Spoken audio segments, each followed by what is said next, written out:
Fleetwood Mac singer Stevie Nicks is seen here on her 1989 The Other Side of the Mirror tour. The massive success of her solo career in the 80s cemented her status as a standalone rock powerhouse. A young Simon Cowell appears on a TV show in 1987, years before his American Idol fame. Back then, he was a rising record executive and producer, already making moves in the British music industry. Outside Pizzeria De Figliole in Naples, a crowd gathers for a classic street food, pizza fritta. For just 50 lire, these Neapolitans got a fresh, fried pizza served right from the oven to the cobblestone street. Actress Veronica Lake poses by a pool in the 1940s, showcasing her famous peekaboo hairstyle. The U.S. government later asked her to change it during Goribu Wadhund, as female factory workers were getting their hair caught in machinery trying to copy the look. A Soviet soldier in the Arctic shares a can of condensed milk with a polar bear and her cub in 1950. While a common gesture, soldiers were later warned against it, as the bears became aggressive in their demand for the sweet treats. Gustave Eiffel stands on the spiral staircase of his tower, which originally led to his private apartment at the very top. That staircase was removed in 1983 and cut into 24 pieces, which were then sold to collectors around the world. During the Civil War, President Lincoln insisted that construction on the new Capitol Dome continue without delay. He wanted it to serve as a powerful symbol that even in the midst of conflict, the Union would endure. Hollywood bombshell Jane Mansfield greets a crowd of English football fans at London's White Hart Lane in 1959. The visit was part of a publicity tour that placed the glamorous star in some unusually British settings. A woman operates a platform baggage trolley at a London station during World War I.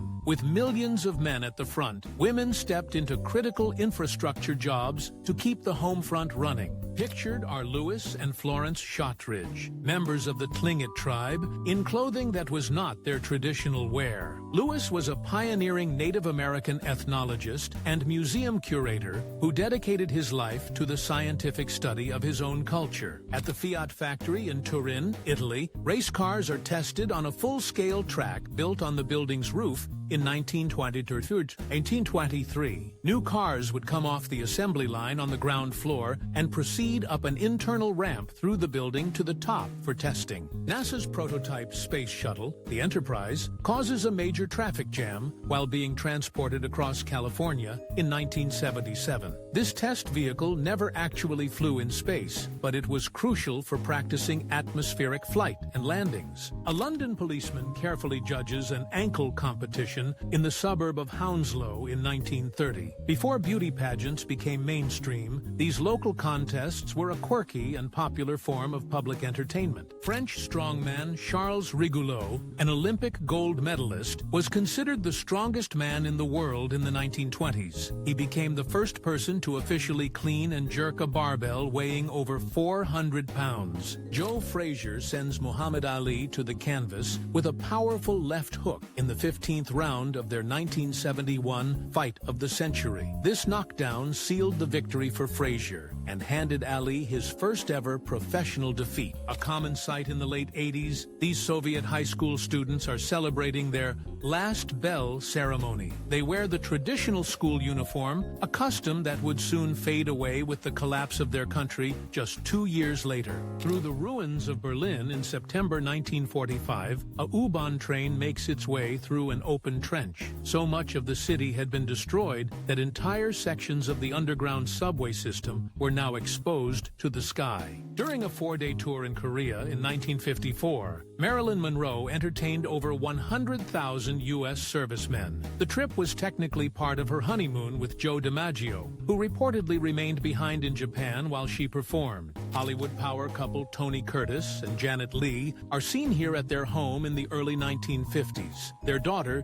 Jamie Lee Curtis, would go on to have a major acting career of her own. These samurai posed for a photograph around 1880, more than a decade after the Meiji Restoration had officially abolished their class. The armor they wear was already a historical artifact, representing a feudal warrior culture that was rapidly disappearing. Inside a truck factory in Afghanistan in the 1960s, a Soviet-made vehicle is lifted for assembly. This plant was part of the USSR's significant investment in the country's infrastructure, decades before their eventual invasion.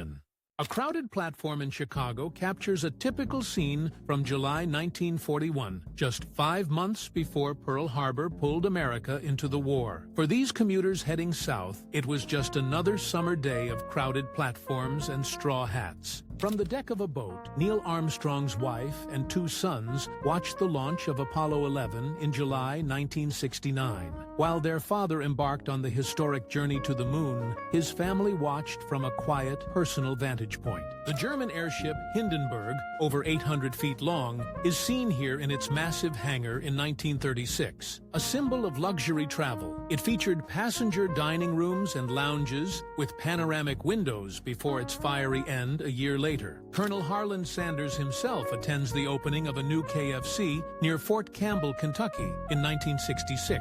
He had already sold the company, but remained its most powerful marketing tool, often personally visiting new locations. Actress Marceline Bertrand, seen here in the late 70s, put her own career on hold to raise her children. One of those children, her daughter Angelina Jolie, would later become one of the biggest stars in Hollywood. In 1962, at the height of his James Bond fame, Sean Connery leaves his London home for a round of golf. The actor was an avid golfer and even learned the sport specifically for a scene in the movie Goldfinger. French actress Brigitte Bardot relaxes on a boat in Saint-Tropez in the late 1950s. Her 1956 film, And God Created Woman, was filmed in the sleepy fishing village, transforming it almost overnight into a world-famous resort. A couple at a New York art gallery in the 1960s examines an op art piece, a popular style of the counterculture movement. Behind them, a poster of a soldier hints at the ongoing Vietnam War, which dominated the era's social landscape. British soldiers celebrate atop their Mark IV tank near the end of World War I. While a welcome sight on the battlefield, the inside of these machines was incredibly hot, loud, and filled with exhaust fumes. Patrons at a New York speakeasy joyfully celebrate the exact moment Prohibition was repealed in December 1933. After 13 long, dry years, the party started immediately and didn't stop for days in many cities across the country. Students of the Wallinska School in Sweden pose for a class photograph around 1908. This institution was a pioneer in its time, becoming one of the first in the country to offer women a serious academic path to university. New York's Alphabet City in the 1970s was a notoriously rough neighborhood, a far cry from the trendy area it is today. A woman in a full-length fur coat next to a modest German coupe captures the strange mix of grit and glamour from that era. A young Robert F. Kennedy grabs a bite at a drive-in while campaigning for his brother in West Virginia in 1960. He tirelessly worked the campaign trail in rural, working-class areas where this kind of roadside stop was a common sight. A pre-Hollywood Arnold Schwarzenegger relaxes on a yacht in 1979, having already conquered the bodybuilding world. This was just before his film career exploded with Conan the Barbarian, marking his transition from athlete to global movie star. The German Zeppelin Hindenburg makes a pass by the Empire State Building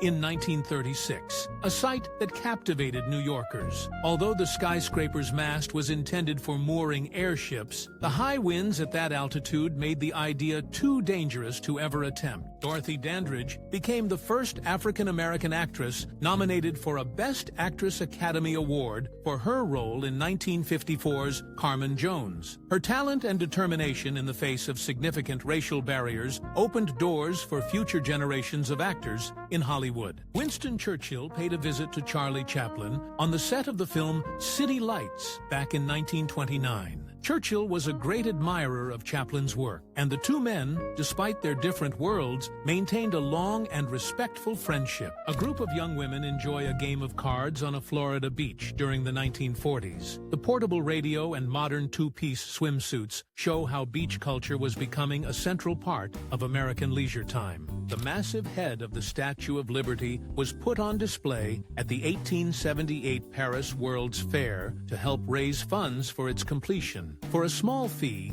visitors could climb inside, getting a sneak peek at the monument years before it was assembled in New York. An experimental Soviet steam locomotive, number 6998, shows off its impressive streamlined design in 1939. Though the streamlining was later removed, this very engine set the USSR's speed record for steam, reaching 108 miles per hour in 1957. The Peters brothers, who owned a shoe store in San Francisco, commissioned this custom shoe-shaped truck for marketing in the 1920s. It was a prime example of programmatic architecture, where vehicles were designed to look like the product they sold. Betty Page, one of the most famous pin-up models of all time, poses for a playful shot in the 1950s. Her signature look made her a counterculture figure whose photos remain popular and recognizable decades later. Patrick Swayze rehearses a fight scene for the 1989 movie Roadhouse with legendary martial artist Benny Urquidez. Urquidez was not only the film's uncredited fight trainer, but also played one of the henchmen Dalton dispatches in the movie. A young John Lennon stands in London's famous Abbey Road studios around 1963, at the height of Beatlemania. He's singing into a Neumann U-47 microphone, a piece of German gear so legendary it's still considered one of the best ever made. President Theodore Roosevelt stands with naturalist John Muir at Yosemite in 1903, a meeting that would change American history. Muir's passionate arguments during this trip convinced Roosevelt to use his presidential power to federally protect vast areas of the nation's wilderness. A candid family photo from a Long Island beach in 1956 captures the essence of a mid-century American summer. The simple, classic swimwear and relaxed atmosphere evoke a time before crowded resorts and modern distractions. An iron worker guides a section of the World Trade Center's antenna into place in 1979, nearly a third of a mile above the streets of New York. Photos like this highlight the incredible nerve of these high-steel workers, who operated with minimal safety gear at dizzying heights. British model Jenny Clare poses with a minicar in London in 1972, showcasing two icons of the era. The popular mini skirt and the equally famous Mini Cooper were both symbols of swinging London in the late 60s and early 70s. A U.S. Marine in Hue, Vietnam, cradles a puppy in his helmet during a pause in the fighting in 1968. This simple act of kindness offers a brief moment of humanity amidst one of the longest and bloodiest battles of the entire war.